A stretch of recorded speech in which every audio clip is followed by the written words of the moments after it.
architecture. But the important thing about film is that we are going to be talking about Cinemalaya 5.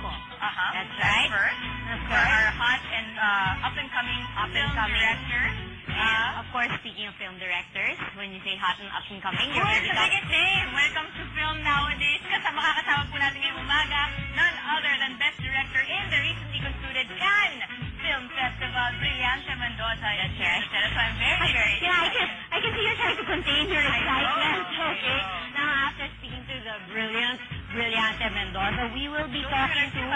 That's right, the Cinemalaya directors of... so it's Cinemalaya 5. It's been around already for like 5 years. So we'll be talking to Maita Lupa and Pepe Diokno. They are our finalists in both the short and full feature films. That's right. That's right.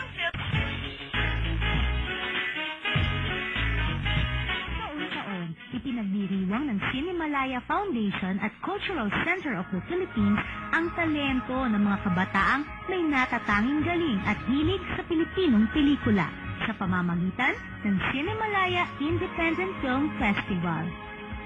Ngayong 2009 ang ika-5 taong selebrasyon ng Cinemalaya, kaya naman tinatawag nila itong Cinemalaya 5 na tinaguriang Big Small Film Festival dahil sa pagkilala nito sa kahalagahan at epekto ng Cinemalaya sa kabuuang estado ng independent cinema sa bansa. Mas mahigpit ang requirements this year. Yung talagang detailed treatment na talaga hiningi namin. Pero sa short films, mas madami ang nag-submit at nakakatuwa dahil mas maganda ngayon ang quality ng mga shorts. Halimbawa, at talagang ginagawa nila, sinasadya nila talagang gawin para sa festival na mismo. Hindi lang short and full-length competition at film congress ang masasaksihan sa darating na Cinemalaya 5. Tanging dito rin mapapanood ang iba't ibang independent features mula sa world premieres and net-pack films, Dino Broca Retrospective, Kids Treats, Gay and Lesbian Films, The City in Focus, Women in Indies, Off-Center, Documentary and Annie, Best of Last Year.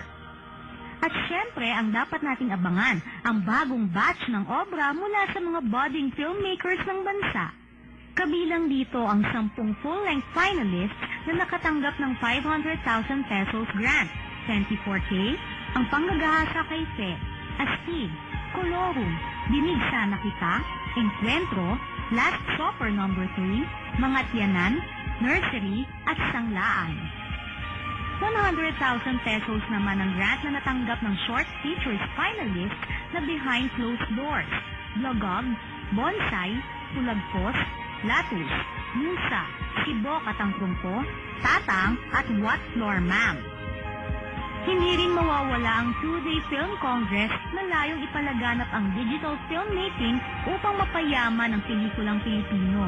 Sa taong ito, Linking Digital Highways ang tema ng congress kung saan tatalakayin ang iba't ibang kagalingan ng Pinoy pagdating sa paggawa ng pelikula. Magbubukas ang Cinemalaya 5 sa July 17 at magtatapos sa July 26. 2 linggo ng pagpupugay sa talento ng mga Pinoy sa larangan ng sining at pelikula. Kaya tara sa Cinemalaya!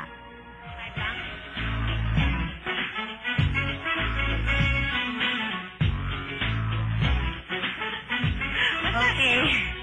The last shot. Did you say, what was it me? I have no idea. I didn't see it. But anyway, Cinemalaya, it's on its 5th year, and it's a very interesting film festival. It started out really small to really encourage all of these new filmmakers to come up with things that you don't usually see in the commercial arena. Okay, and we actually have, together with the Brillante Mendoza, we have 2 of the filmmakers who are participating in this festival. We have Maita. Hello, Maita. Yeah, don't worry, that's on. Okay, so Maita Lupa directed Hulagpos, which is competing in the short category. And then we have Pepe Diokno, who directed Encuentro, which is in the full feature. Okay. Hi guys, welcome to Chica. Yes, good morning. It must be exciting. Now, Pepe, I know this is your second time. Yeah. Your second time around in Cinemalaya. Okay, now, we have UBs. Your Hulagpos is actually a thesis entry. Okay, this is your second time around, and then we have a veteran, so to speak, of independent film. Now, I'd like to ask one question. I'll get different views from all three of you. Independent film, it's now thriving. People are making more and more films that are more thought-provoking, as well as giving different aspects of Filipino life. And all of you have very interesting takes, actually, of the films that you've made. What is your opinion on the current situation of independent film, the independent film industry here? Let's start with Maisa. Well, I think I'm really glad that somehow people are starting to appreciate it. But I think kulang pa.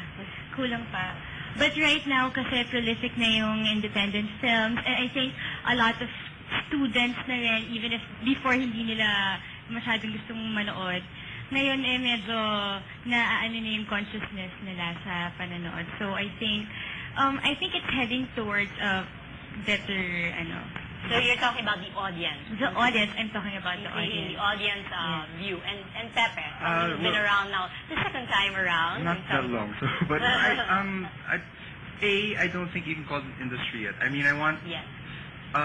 parang we should be able to sell independent films to a mass audience. Same way that, kasi yung orientation ko, I mean, I look at Hollywood and what Sundance and the independent circuit in the United States is able to do.